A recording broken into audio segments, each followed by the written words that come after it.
Hello and welcome back to our channel coursology hub. Coursology hub के channel पर आपका जोरदार स्वागत है। तो आज जो हमारा टॉपिक है दोस्तों, उसका नाम है लर्निंग डिसेबिलिटी। लर्निंग डिसेबिलिटी एक बहुत ही मोस्ट इम्पॉर्टेंट टॉपिक है और इस टॉपिक से related special education TGT, PGT, PRT और अलग अलग लेवल पर जहाँ भी स्पेशल एजुकेशन रिहैबिलिटेशन एक्सपर्ट मांगे जाते हैं, वहाँ पर लर्निंग डिसेबिलिटी से रिलेटेड क्वेश्चन ज़रूर पूछा जाता है। ठीक है, तो आज के वीडियो में, आज ये वीडियो हो सकता है तो थोड़ा लंबा हो, नहीं तो मैं कोशिश करूंगा कि इसके 2 पार्ट में आपको बना करके दे दूं। अगर ये एक पार्ट में बन गया पूरा तो ठीक है, नहीं तो फिर अगर ज़्यादा लंबा हो गया तो इसको हम 2 पार्ट में कर लेंगे।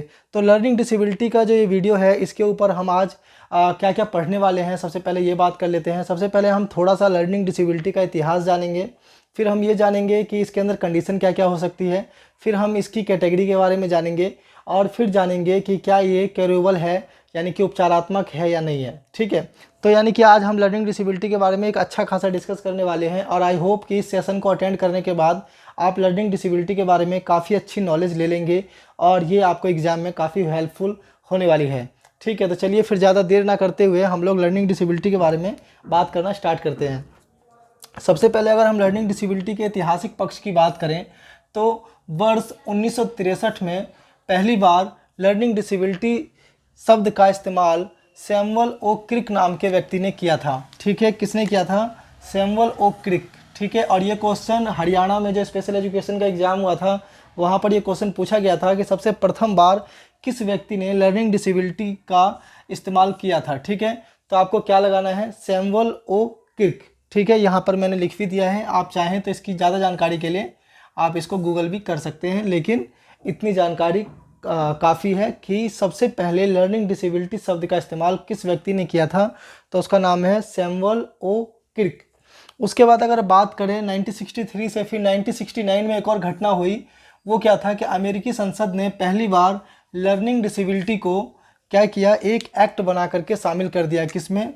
अमेरिका के कानून में। ठीक है, कि लर्निंग डिसेबिलिटी एक्ट बनाया और लर्निंग डिसेबिलिटी को एक कानूनी मतलब डिसेबिलिटी का दर्जा दे दिया गया। कब? 1969 में। 63 में क्या हुआ था? सैमुअल ओ क्रिक ने लर्निंग डिसेबिलिटी शब्द का प्रयोग किया और 69 में क्या हुआ कि लर्निंग डिसेबिलिटी को एक्ट बना करके शामिल कर दिया गया। उसके बाद ये इतनी यात्रा हो गई और इतना इतिहास अगर आपको पता है लर्निंग डिसेबिलिटी का, तो आई होप कि इससे ज़्यादा डेप्थ वो जाएगा भी नहीं। ठीक है, तो इसके बाद हम एक एक करके डिसलेक्सिया, डिस्ग्राफिया और डिस्कैल्कुलिया के बारे में स्टेप बाय स्टेप आपको अच्छे से क्लियर कराते चलेंगे। तो सबसे पहले बात करते हैं डिसलेक्सिया की। डिसलेक्सिया का मतलब क्या होता है? तो इसको हिंदी में हम लोग क्या कहते हैं? इसको हम लोग हिंदी में कहते हैं अपठन। क्या कहते हैं दोस्तों? अपठन। ठीक है, इसको हिंदी में कहा जाता है अपठन। अपठन मतलब पढ़ने में समस्या को अनुभव करना। ठीक है, यानी कि देखिए यहाँ पर मैंने एक्सप्लेन करने की कोशिश भी की है कि डिस का मतलब क्या है। डिस का मतलब है इम्पेयरमेंट, यानी कि कार्य करने में कमी। ठीक है, और लेक्सिया का मतलब क्या है कि शब्दों के साथ कार्य करने में कमी को हम लोग लेक्सिया कहते हैं। लेक्सिया क्या है? एक लैटिन शब्द है। ठीक है, तो ये क्या है? Not able to read. ठीक है, तो यानी कि आप समझ पाए होंगे कि डिस का मतलब क्या हो गया। डिस का मतलब किसी भी प्रकार का इम्पेयरमेंट और लेक्सिया का मतलब पढ़ने में समस्या। ठीक है, यानी कि not able to read properly. तो ये आपको यहाँ तक क्लियर हो गया होगा। अब उसके बाद आगे बात करें तो इसमें देखिए परिभाषा के रूप में भी मैंने लिख दिया था कि लेखन प्रणाली को पढ़ने में कठिनाई या असमर्थता प्रकट करने की स्थिति को हम लोग डिसलेक्सिया कहते हैं, अपठन अक्षमता कहते हैं। ठीक है, और अब बात करते हैं कि यह है सभी स्तर के बुद्धिमत्ता के बालकों में पाई जाती है। ऐसा नहीं है, कई बार हमारे मन में मिसकंसेप्ट होता है कि डिसलेक्सिया के जो बच्चे होते हैं उनका आईक्यू कम होता है। जी नहीं, अगर आप आज तक ये सोचते हैं कि डिसलेक्सिया के बच्चों का आईक्यू कम होता है तो ऐसा नहीं है। डिसलेक्सिया के बच्चों का आईक्यू बिल्कुल नॉर्मल होता है, बल्कि कई बार वो सामान्य बच्चों से भी ज़्यादा आईक्यू कैरी करते हैं। लेकिन क्योंकि उनकी न्यूरोलॉजिकल कंडीशन कुछ इस तरीके से बन जाती है, कुछ न्यूरोलॉजिकल मतलब उनके माइंड में कुछ न्यूरोलॉजिकल अनुवांशिक कुछ ऐसी समस्या हो जाती है। ठीक है, जिसे हम तंतु संबंधी समस्या भी कहते हैं हिंदी में, तो उसके कारण वो पढ़ने में असमर्थता व्यक्त करने लग जाता है। ठीक है, अगर आगे बात की जाए तो 1881 में क्या हुआ था? 1881 में सर्वप्रथम ऑसवाल्ड वरखान नाम के व्यक्ति ने इसको पहचाना था। किसने पहचाना था? आपसे पूछा जाएगा कि पहली बार लर्निंग डिसेबिलिटी का इस्तेमाल किसने किया? तो सैमुअल ओकिर्क, ठीक है। आपसे पूछा जाएगा कि डिसलेक्सिया शब्द जो समस्या थी यानी कि पढ़ने की समस्या, उसको सबसे पहले किसने पहचाना, तो उसका नाम था ऑसवॉल्ड वरखान, ठीक है। नोट कर लीजिएगा, डायरी पेन लेके बैठिए, के द्वारा पहचाना गया। उसके बाद क्या हुआ, 1887 में रुडोल्फ बर्लिन, जो कौन थे, एक जर्मन नेत्र विज्ञानी थे, के द्वारा डिसलेक्सिया का नाम दिया गया। यानी कि आपसे पूछा जाएगा कि किस व्यक्ति ने डिसलेक्सिया शब्द को दिया है, तो आपको लगाना है रुडोल्फ बर्लिन। आपसे पूछा जाएगा किस व्यक्ति ने सर्वप्रथम डिसलेक्सिया की समस्या को पहचाना था, तो आपको लगाना है ऑसवॉल्ड वरखान। आपसे पूछा जाएगा कि लर्निंग डिसेबिलिटी का इस्तेमाल सबसे पहले किसने किया था, तो आपको लगाना है सैमुअल ओकिर्क। आई होप कि आपको यहाँ तक बहुत अच्छे तरीके से क्लियर हो गया होगा दोस्तों, ठीक है। और यह समस्या ज़्यादातर लड़कों में पाई जाती है, यानी कि ये जो प्रॉब्लम है ये लड़कियों की तुलना में लड़कों में ज़्यादा देखने को मिलती है, ठीक है। तो यहाँ तक आई होप कि आपको बहुत अच्छे से क्लियर हो गया होगा। तो चलिए फिर आगे चलते हैं और बात करते हैं कि यह एक आनुवांशिक समस्या है, यानी कि ये एक हेरिडेटिकल प्रॉब्लम है जो जनरेशन टू जनरेशन कैरी करता है, ठीक है। यह एक आनुवांशिक समस्या है जो एक पीढ़ी से दूसरी पीढ़ी में भी ये कैरी करता रहता है, यानी कि ये स्थानांतरण की प्रवृत्ति को अपनाता रहता है, उसकी प्रोसेस को रिपीट करता रहता है, ठीक है। यहाँ पर मैंने लिख भी दिया था कि डिसलेक्सिया और एलेक्सिया, आपने ये दोनों शब्द काफ़ी बार सुने होंगे, कि डिसलेक्सिया भी सुना होगा और आपने एलेक्सिया भी सुना होगा, और दोनों का मतलब क्या होता है, पढ़ने की समस्या। और बच्चे ज़्यादातर कंफ्यूज रहते हैं कि ये कैसी पढ़ने की समस्या है, जो डिसलेक्सिया भी पढ़ने की समस्या है और एलेक्सिया भी पढ़ने की समस्या है, तो इन दोनों में डिफरेंस क्या है। आई होप कि अभी मैं आपको ये पूरा डिफरेंस बताने वाला हूँ। डिसलेक्सिया का मतलब होता है कि जो समस्या पढ़ने की आपको जन्म के साथ मिली है उसको हम लोग डिसलेक्सिया कहते हैं, ठीक है। और एलेक्सिया का मतलब क्या होता है कि जन्म के उपरांत अगर हमारे साथ कुछ भी ऐसा हो जाए, जैसे कि दुर्घटना हो जाए, हमें कोई संक्रमण हो जाए यानी कि इन्फेक्शन हो जाए, हमें कोई बीमारी हो जाए, इलनेस हो जाए बड़ी, हमारी कोई नस ब्लॉक हो जाए, नस का दबना, हमें कोई शॉक लग जाए, सदमा हो जाए हमें, ठीक है, या कोई अदर कॉजेज़ या कोई अन्य कारण हो जाए, इन कारणों से भी होने वाली समस्या से हमें डिसलेक्सिया यानी कि अपठन की समस्या हो सकती है। अगर हमें इन कारणों से कोई समस्या होता है तो उसको हम लोग एलेक्सिया कहते हैं, यानी कि जन्म के बाद होने वाले कारणों से पढ़ने की समस्या उत्पन्न होने वाली स्थिति को एलेक्सिया कहा जाता है, ठीक है। और अगर किसी बच्चे को जन्म के साथ ये समस्या है तो उसको क्या कहा जाएगा, उसको कहा जाएगा डिसलेक्सिया, ठीक है। तो आई होप कि यहाँ तक आपको अच्छे से आ गया होगा। एक बार आप स्क्रीनशॉट भी ले लीजिए इसका, ताकि आप अच्छे तरीके से इसको नोट कर सकें, क्योंकि ज़्यादातर लोग क्या करते हैं, वो कई बार मेट्रो में यहाँ वहाँ भी ट्रैवल करके वो लोग क्लास ले रहे होते हैं, तो वहाँ समस्या आ जाती है, ठीक है। तो नोट कर लीजिएगा, लेकिन बाद में डायरी में नोट्स बना लीजिएगा। तो आई होप कि यहाँ तक क्लियर हो गया है। तो चलिए फिर आगे चलते हैं हम। तो अगर आगे बात की जाए तो सबसे इम्पोर्टेंट पॉइंट यहाँ पर ये बनता है कि यह सबसे ज़्यादा होने वाली समस्या है, ठीक है, मोस्ट कॉमन डिसेबिलिटी है, ठीक है। याद रखना, लगभग 20% लोगों में ये देखने को मिलता है, ठीक है, 20% लोगों में। तो अगर ढंग से जांच की जाए तो दुनिया में लाखों करोड़ों लोग निकल जाएंगे जो लर्निंग डिसेबिलिटी का शिकार है। क्यों? क्योंकि ये एक हिडन डिसेबिलिटी है। कैसी डिसेबिलिटी है? ये एक हिडन डिसेबिलिटी है, हिडन डिसेबिलिटी है, ये एक हिडन डिसेबिलिटी है, अदृश्य विकलांगता है, ठीक है, अदृश्य विकलांगता है। इसके ऊपर डीएसएसबी में अभी टीजीटी जो एग्ज़ाम हुआ है टीजीटी का, ठीक है, स्पेशल एजुकेशन में, उसमें भी पूछा गया था। उसमें 2 ऑप्शन दे दिए गए थे, एक दे दिया गया था एलडी और दूसरा दे दिया गया था एचआई, ठीक है, जिसके अंदर एलडी को डीएसएसबी ने माना है। बाद में उन्होंने क्या किया, इस क्वेश्चन को डिलीट ही कर दिया। क्यों? क्योंकि ये क्वेश्चन हाइपोथेटिकल हो गया था, ठीक है, क्योंकि एलडी भी है और किताबों में दिया है कि हियरिंग इम्पेयर्ड भी है, तो इसीलिए इसको डिलीट कर दिया गया। लेकिन आप याद रखिएगा, अगर आपके ऑप्शन में ये ना हो तो फिर आपको यही लगाना है, लर्निंग डिसेबिलिटी एक हिडन डिसेबिलिटी है, ठीक है। तो याद रखिएगा, यह सबसे ज़्यादा होने वाली समस्या है और लर्निंग डिसेबिलिटी कैसी है, हिडन डिसेबिलिटी है, ठीक है।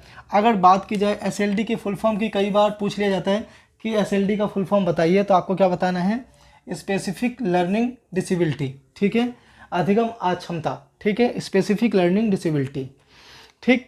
आगे बात करें तो यहाँ पर बात करते हैं डिसलेक्सिया के प्रकार की। तो डिसलेक्सिया जो है मुख्यतः 2 प्रकार का होता है, ठीक है। और सबसे पहला कौन सा होता है, एक है डेवलपमेंटल डिसलेक्सिया, विकासात्मक अपठन, और दूसरा है एक्वायर्ड डिसलेक्सिया, अधिग्रहित अपठन, ठीक है।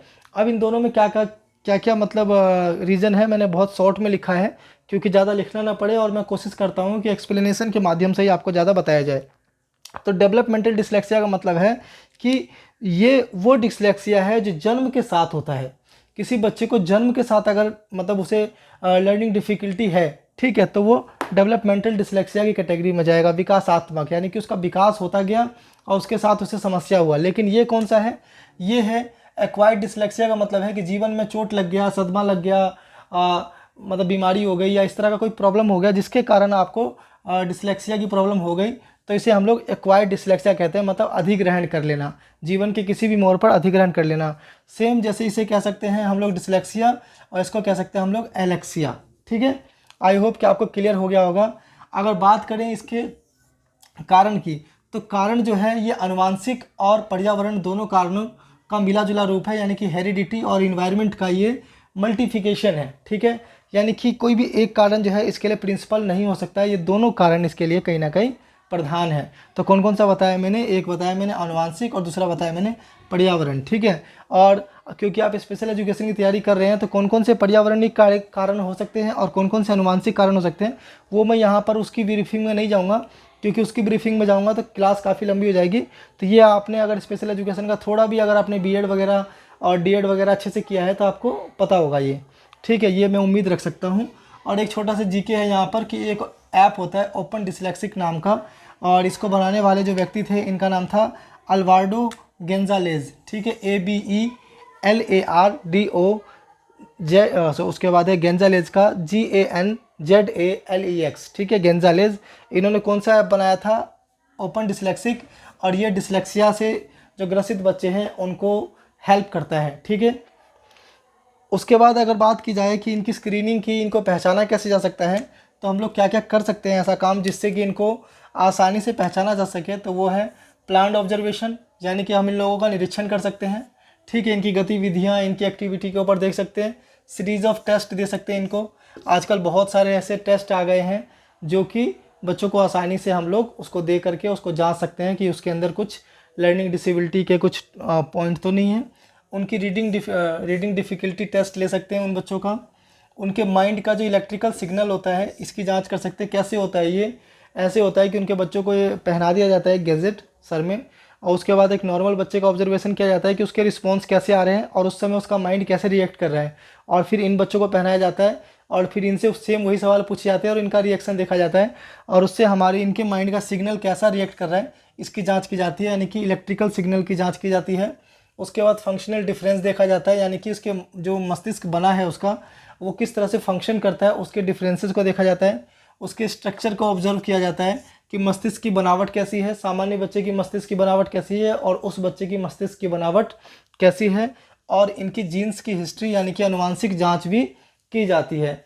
और एक रिसर्च के अनुसार ऐसा पाया गया है कि जो हमारे बॉडी के अंदर क्रोमोसोम होते हैं, कितने क्रोमोसोम होते हैं हमारी बॉडी में, 23 का मल्टीप्लाई होता है 2, यानी कि 46 होते हैं। ठीक है, तो उसमें देखा गया है कि क्रोमोसोम नंबर 6 और क्रोमोसोम नंबर 15, ठीक है, इस दोनों क्रोमोसोम में गड़बड़ी के कारण लर्निंग डिसेबिलिटी होने की उम्मीद रहती है। ऐसा रिसर्च में पाया गया है। अभी तक ऐसा मतलब पूरा 100% श्योर नहीं है, लेकिन ऐसा पाया गया है कि जिसके में भी क्रोमोसोम नंबर 6 और क्रोमोसोम नंबर 15 में देखा गया है कि दिक्कत है, और इनके जो उप क्रोमोसोम है वो है DC2 और DYX1C1। ठीक है, इन दोनों क्रोमोसोमों में हमने देखा है कि प्रॉब्लम होता है। अगर आपसे पूछा जाएगा कि निम्नता डिसलेक्सिया के लिए कौन से क्रोमोसोम जिम्मेदार हैं, तो आपको लगाना है chromosome number 6 and chromosome number 15। I hope कि लर्निंग डिसेबिलिटी में डिसलेक्सिया जो है वो यहाँ तक अच्छे तरीके से हो गया है। उसके बाद चलिए अब हम लोग इसके जो सेकेंड पार्ट है डिस्ग्राफिया उसको समझते हैं और देखते हैं कि डिस्ग्राफिया में कौन से ऐसे पॉइंट है जहाँ से आपके एग्जाम में क्वेश्चन बन सकते हैं। चलिए दोस्तों फिर बात करते हैं हम लोग डिस्ग्राफिया की। ठीक है, सबसे पहले डिस्ग्राफिया का मतलब समझते हैं हम लोग कि डिस्ग्राफिया का मतलब होता क्या है।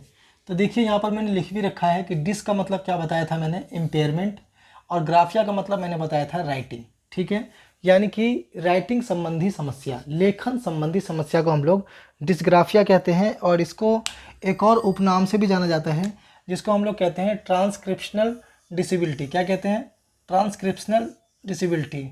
ठीक है, लेखन संबंधी समस्या। ठीक है, कई बार आपको ट्रांसक्रिप्शनल डिसेबिलिटी दे देगा हिंदी में लिख के, क्योंकि DSSB जैसे बोर्ड का कोई भरोसा नहीं है, बहुत ही महान बोर्ड है वो, ठीक है।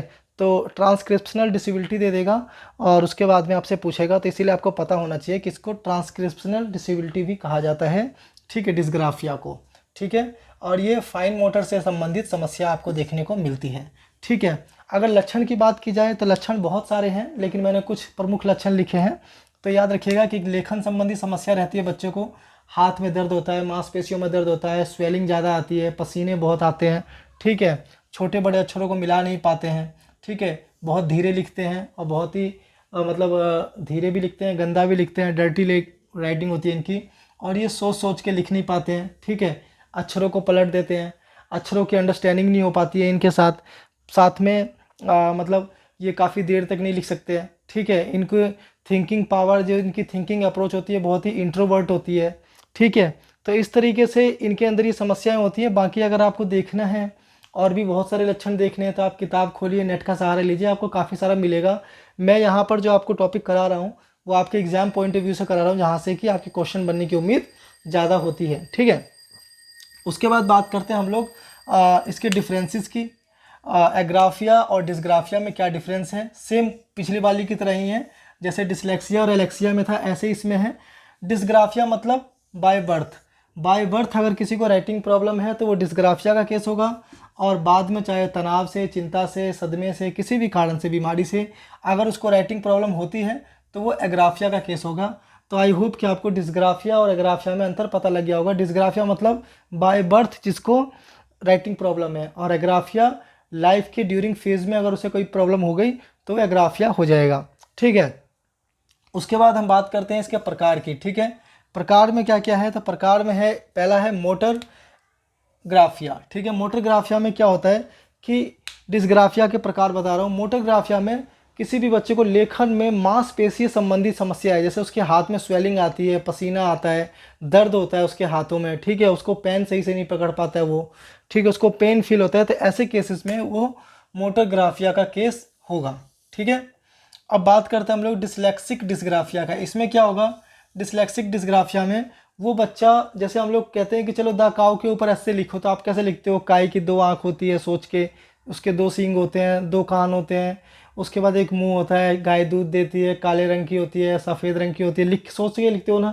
इसके अंदर बच्चा अपनी चीज़ों को सोच सोच के नहीं लिख पाता है, या तो वो लिखेगा या तो वो सोचेगा, लेकिन वो सोच सोच के लिख नहीं पाएगा।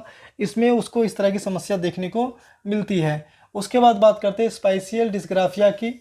ये पिछली बार DSSB में TGT के एग्जाम में पूछा भी गया था कि स्पाइशियल डिस्ग्राफिया में बच्चे के अंदर किस प्रकार की समस्या देखने को मिलती है। तो उस बच्चे में चित्रात्मक, जो उसके अंदर जो चित्र बनाने की जो कला है, चित्र बनाने की कला, ड्राइंग करने की कला उसके अंदर नहीं हो पाती है, वो ड्राइंग करने में असमर्थ महसूस खुद को करता है, ठीक है। और एसोसिएटेड कंडीशन की अगर बात की जाए तो बच्चा भावनात्मक अलगाव होता है उसके अंदर, चिंताग्रस्त रहता है। और कारण की बात की जाए तो इन्वायरमेंट और हेरिडिटिकल कारण भी इसके लिए प्रधान होते हैं। यानी कि पहले क्या हुआ, पहले लर्निंग डिसेबिलिटी आई, लर्निंग डिसेबिलिटी के बाद क्या हुआ, उसके बाद में धीरे धीरे करके फिर डिस्ग्राफिया निकला, फिर डिसलेक्सिया निकला, फिर डिस्ग्राफिया निकला, फिर डिस्कैल्कुलिया निकल गया, और इसी तरीके से क्रम चलता रहा। तो आई होप कि डिस्ग्राफिया में जितने भी मेन पॉइंट थे वो मैंने आपको बता दिए हैं। कुछ मिसलेनियस पॉइंट भी हैं जो लास्ट में हम डिस्कस करेंगे, ताकि आपका एक भी क्वेश्चन वहाँ से बचे नहीं। तो चलिए अब हम लोग डिस्कैल्कुलिया की बात करते हैं और डिस्कैल्कुलिया को समझने की कोशिश करते हैं दोस्तों, ठीक। हम लोग बात करते हैं दोस्तों डिस्कैल्कुलिया की, ठीक है। डिस्कैल्कुलिया क्या होता है, तो देखिए डिस का मतलब होता है इम्पेयरमेंट, ठीक है। डिस का मतलब क्या होता है, इम्पेयरमेंट। और कैलकुलिया का मतलब क्या होता है, कैलकुलिया का मतलब होता है कैलकुलेशन, ठीक है, यानी कि मैथ संबंधी, यानी कि अंक संबंधी समस्या, ठीक है, उसको हम लोग कहते हैं डिस्कैल्कुलिया। अब हम डिफरेंस जानते हैं डिस्कैल्कुलिया और अकैल्कुलिया के बीच में क्या डिफरेंस है। जिस तरीके से डिस्ग्राफिया एग्राफिया में डिफरेंस था कि वो जन्म से होता था डिस्ग्राफिया, और एग्राफिया जन्म के दौरान, जन्म हो जाने के बाद कोई भी कारण, सदमा या चोट लग जाना या किसी भी और भी कारण गिनाए थे मैंने, जिस तरीके से मैंने डिसलेक्सिया और एलेक्सिया का बताया था, उसी प्रकार से डिस्कैल्कुलिया जन्म से अंक संबंधी समस्या, और अकैल्कुलिया जन्म के बाद चाहे सदमा हो, चोट लग जाए, नस दब जाए, बुखार हो जाए या किसी प्रकार का कोई आघात लग जाए, उससे होने वाली कैलकुलेशन संबंधी समस्या को हम लोग एक्यालकुलिया कहते हैं। ठीक है, तो आई होप कि आपको डिसकैलकुलिया और एक्यालकुलिया के अंदर अंतर समझ में आ गया होगा। 1974 में चेकोस्लोवाकिया देश के एक अनुसंधानकर्ता जिनका नाम क्या था, लैडिस्लाव कोसेक। ठीक है, लैडिस्लाव कोसेक ने डिसकैलकुलिया को प्रसिद्धि दिलाई, यानी कि इसको फेमस बनाया। इसके ऊपर इन्होंने काफ़ी काम किया जिसके कारण इसको प्रसिद्धि मिल पाई। ठीक है, तो आपसे क्वेश्चन ऐसे भी पूछा जा सकता है कि बताइए लैडिस्लाव कोसेक जो है ये किस लिए प्रसिद्ध हैं या इन्होंने किस क्षेत्र में काम किया था। तो आपको बताना है कि इन्होंने लर्निंग डिसेबिलिटी में डिसकैलकुलिया के लिए कार्य किया था। ठीक है, अगर हम लक्षणों की बात करें तो इसको हम ऑब्जर्वेशन भी कर सकते हैं इन बच्चों का, यानी कि वो अपनी उसकी नोटबुक वगैरह देख सकते हैं, उसकी क्लासरूम एक्टिविटी को देख सकते हैं, तो हमें आइडेंटिफाई हो जाएगा ये बच्चा। ठीक है, ऐसे बच्चे जो होते हैं वो अंक को महत्व नहीं देते हैं, यानी कि जो नंबर्स होते हैं ये बच्चे नंबर्स को बिल्कुल भी वेटेज नहीं देते हैं, नंबरों से भागना चाहते हैं। जहाँ पर भी मैथ्स के कंसेप्ट आते हैं वहाँ से दूर रहना चाहते हैं। तो ऐसे बच्चों में ये समस्या देखने को मिलती है। और ये मानसिक गणना नहीं कर सकते, यानी कि माइंड में कैलकुलेशन, ये छोटा छोटा कैलकुलेशन भी माइंड में नहीं कर सकते, जैसे पहाड़े वगैरह हो गए, इस तरह की चीज़ें भी ये लोग नहीं कर पाते हैं। उसके बाद आकृति, यानी कि ये शेप जो होती है, जब आप स्पेशल एजुकेटर बन जाएंगे तो आपको चेकलिस्ट वगैरह दी जाएंगी। तो डिसकैलकुलिया के बच्चे को ऑब्जर्व करने के लिए आपको बहुत तरह के शेप दिए जाएंगे और उनसे उस शेप बेस आपको क्वेश्चन पूछने होते हैं। तो इसीलिए ये बच्चे जो होते हैं ये आकृतियों में यानी कि शेप में अंतर नहीं कर पाते हैं। इनको डायरेक्शन का सेंस नहीं होता है, लेफ़्ट जाना है, राइट जाना है, या दाएं मुड़, बाएं मुड़, आगे मुड़, पीछे मुड़, इनको जल्दी जल्दी डायरेक्शन का सेंस नहीं होता है। और ये डांस नहीं सीख सकते हैं, जाहिर सी बात है कि इनके कंसेप्ट क्लियर नहीं होते हैं कि कब इनको हाथ फैलाना है, कब इनको पैर मारना है, कब इनको मुंडी या कमर लचकाना है। तो इसीलिए ये डांस सीखने में असमर्थ होते हैं। और ये जो नंबर्स के डिफरेंस होते हैं, जैसे कि 3 और 9 को 6 बना देंगे, 6 को 9 बना देंगे, यानी कि नंबर के डिफरेंसेस को ये अच्छे से समझ नहीं पाते हैं। ठीक है, तो आई होप कि ये जो मैंने, वैसे तो आप लक्षण देखेंगे तो आपके पास जो भी नोट्स वगैरह होंगे या जो किताब वगैरह होंगी उसमें आपको बहुत सारे लक्षण मिले होंगे, लेकिन मैंने ये प्राइमरी लक्षण लिख लिए हैं। बाकी आप थोड़ा बहुत बुक की हेल्प से भी और लक्षणों को अपने दिमाग में बिठा लें।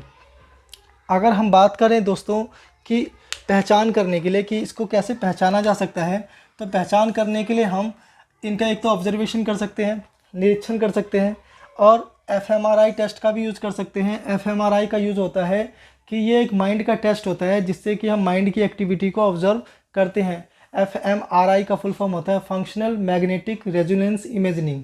एक बार मैं दोबारा बोल देता हूँ, फंक्शनल मैग्नेटिक रेजोनेंस इमेजिंग। उसके अलावा हम दिमाग की इलेक्ट्रिकल सिग्नल की जांच कर सकते हैं, जैसे हमने बताया था कि डिस्ग्राफिया और डिसलेक्सिया में भी करते हैं, और उस पार्ट को देख सकते हैं जिस पार्ट से ये अफेक्ट हो रहा है। अगर कारण की बात की जाए तो कारण सेम उन्हीं की तरह इन्वायरमेंट और हेरिडिटी दोनों इसके लिए जिम्मेदार हैं। और ख़ास तौर से आपसे पूछा जाता है, अक्सर सीटेट वगैरह में भी पूछा जाता है और एग्जाम्स में भी पूछा जाता है। तो अगर आपको ऑप्शन में ऐसे मल्टीप्लाई में मिले तब आप उस आंसर को ज़रूर लगाएं, क्योंकि आपका वही आंसर राइट होगा। ठीक है, और उपचार जो है दोस्तों, उपचार इसका संभव नहीं है। ठीक है, अब यहाँ पर 2 शब्दावली आती है, इन दोनों शब्दावली को हमें समझना बहुत ज़रूरी है। ठीक है, पहला शब्दावली क्या है, एक शब्दावली है यानी कि एक जो टर्म है इसको कहते हैं लर्निंग डिसऑर्डर और दूसरे को कहते हैं लर्निंग डिसेबिलिटी। ठीक है, लर्निंग डिसेबिलिटी और लर्निंग डिसऑर्डर में क्या अंतर है, तो अंतर बस ज़्यादा बड़ा नहीं है, छोटा सा ही है कि लर्निंग डिसऑर्डर जो है ये मेडिकल टर्म में यूज़ होता है। ठीक है, और लर्निंग डिसेबिलिटी जो है ये एजुकेशनल टर्म में यूज़ होता है।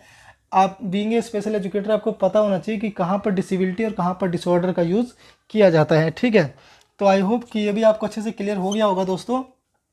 अब अगर हम बात करें कि कुछ ऐसे टेस्ट हैं जिनके बारे में आपको बीइंग ए स्पेशल एजुकेटर पता होना चाहिए, तो सबसे पहले मैंने आपको एफएमआरआई के बारे में बता ही दिया है कि फंक्शनल मैग्नेटिक रेजोनेंस इमेजिंग।